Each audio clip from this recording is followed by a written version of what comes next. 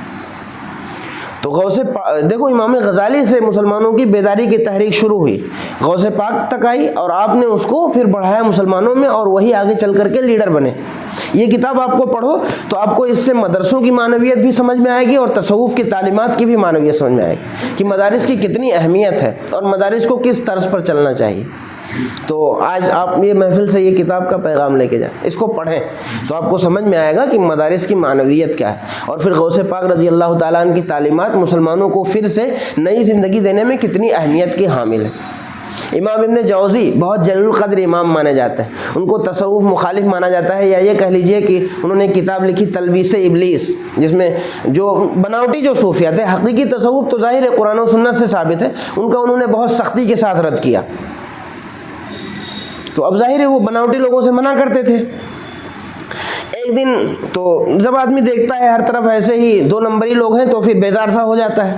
تو ایک دن غوث پاک رضی اللہ تعالیٰ عنہ کی درسگاہ میں ان کی مجلس وعظ میں ان کا جانا ہوا، امام ابن جوزی کا سنا تھا، بہت تذکرہ سنا تھا۔ تو غوث پاک رضی اللہ تعالیٰ عنہ کی محفل کوئی قصے کہانیوں کی محفل نہیں تھی، آپ قرآن پاک کی کسی آیت کی تفسیر بیان فرما رہے تھے، اور ایک محفل میں 70 ہزار خلق خدا بیٹھتی تھی، اور اجنہ الگ سے، اور سینکڑوں لوگ اسی میں ایمان بھی لاتے تھے، اور جو ہے کئی لوگوں کی روحیں پرواز کر جاتی تھی، ایسی بابرکت محفل ہوا کرتی تھی۔ تو آپ امام ابن جوزی بھی قلم کاغذ لے کر کے گئے، بیٹھ گئے، علماء کے صف میں بیٹھ گئے۔ تو غوث پاک رضی اللہ تعالیٰ عنہ نے قرآن پاک کی ایک تفسیر بیان کی۔ یہ عالم تھے، بہت جلیل القدر عالم، ناقدین حدیث میں ایک بلند مرتبہ۔ تو امام ابن جوزی نے کہا یہ تفسیر تو میں نے پڑھی ہے، مجھے پتہ ہے تفسیر۔ پھر دوسری تفسیر غوث پاک نے بیان فرمائی اسی آیت کی، ہر آیت کا ظاہر اور باطن ہر اعتبار سے معنی ہے، تعویلات کا وسیع دروازہ ہے قیامت تک کے لیے، تو اس کو بھی سنا انہوں نے، مجھے یہ بھی معلوم ہے۔ اس طرح سے غوث پاک رضی اللہ تعالیٰ نے تقریباً 11 کتاب اللہ کی تفسیر بیان فرمائی۔ امام ابن جوزی کہتے رہے کہ ہاں میں نے اس کو فلاں جگہ پڑھا ہے، یا یہ کتاب یہ میری نظر میں ہے۔ 11 ایک آیت کی 11 تفسیر انہوں نے کہا میری نظر میں۔ اس کے بعد غوث پاک رضی اللہ تعالیٰ نے اس کی 12 13 14 اس طرح سے کر کے مسلسل اس میں متعدد توجیحات اور اس کی تفسیریں بیان کی، یہاں تک کہ 40 سے زائد آپ نے اس کی تفاسیر بیان فرمائی۔ تو امام ابن جوزی اس پہ دنگ رہ گئے۔ 11 کے بعد ان کا علم کام کرنا بند ہو گیا، علم جواب دے گیا، وہ فرمانے لگے لا عالم۔ یہ نقطہ تو میں نے اپنی زندگی میں پہلی مرتبہ یہیں غوث پاک کی درسگاہ میں سنا۔ جب غوث پاک نے اس طرح سے 40 سے زائد تفسیریں بیان فرمائیں، یہ تو صرف قرآن پاک کے معانی کا بیان تھا، اس کے بعد آپ نے فرمایا کہ اب میں زبان قال سے زبان حال کی طرف منتقل ہوتا ہوں۔ یعنی یہ تو ہو گئی ظاہری بات جو ہم بیان کر رہے ہیں، تو اس سے محفل پہ ایک دم وجدانی کیفیت طاری ہو گئی۔ اس کے بعد آپ نے فرمایا اب میں تمہارے احوال پر نظر کرتا ہوں۔ تو امام ابن جوزی کی طرف آپ نے ایک نظر ڈالی تو امام ابن جوزی کی بھی حالت بدل گئی۔ یہ بھی غوث پاک رضی اللہ تعالیٰ عنہ کی محفل سے اٹھے اور انہوں نے اپنی گریبان چاک کر لیا اور جنگل کی طرف بھاگ پڑے گوشہ نشینی کے لیے۔ تو یہ آپ کی محفل ہے، اس لیے غوث پاک رضی اللہ تعالیٰ عنہ کو صحیح سے پڑھنے کی ضرورت ہے۔ ایک کتاب میں نے بتائی، اس کا ضرور مطالعہ کریں، اور بھی متعدد کتابیں بتا سکتا ہوں لیکن ایک کم سے کم یاد رکھو۔ کتاب کا نام کیا ہے؟ عہد ایوبی کی نسل نو اور القدس کی بازیابی۔ کتاب کا مضمون کیا ہے؟ اس میں یہی دکھایا گیا ہے کہ سلطان صلاح الدین ایوبی کی جو نسل تیار ہوئی تھی جس نے القدس کو واپس کروایا، وہ کیسے تیار ہوئی تھی اور اس میں صوفیاء کرام کی تعلیمات کا کیا دخل تھا۔ اللہ رب العزت کچھ کہنے سے زیادہ ہمیں خود عمل کرنے کی توفیق عطا فرمائے اور صحیح معنوں میں قادری بننے کی توفیق عطا فرمائے۔ استغفر اللہ ربی من کل ذنب واتوب الیہ وما علینا الا البلاغ المبین۔ السلام علیکم ورحمۃ اللہ وبرکاتہ۔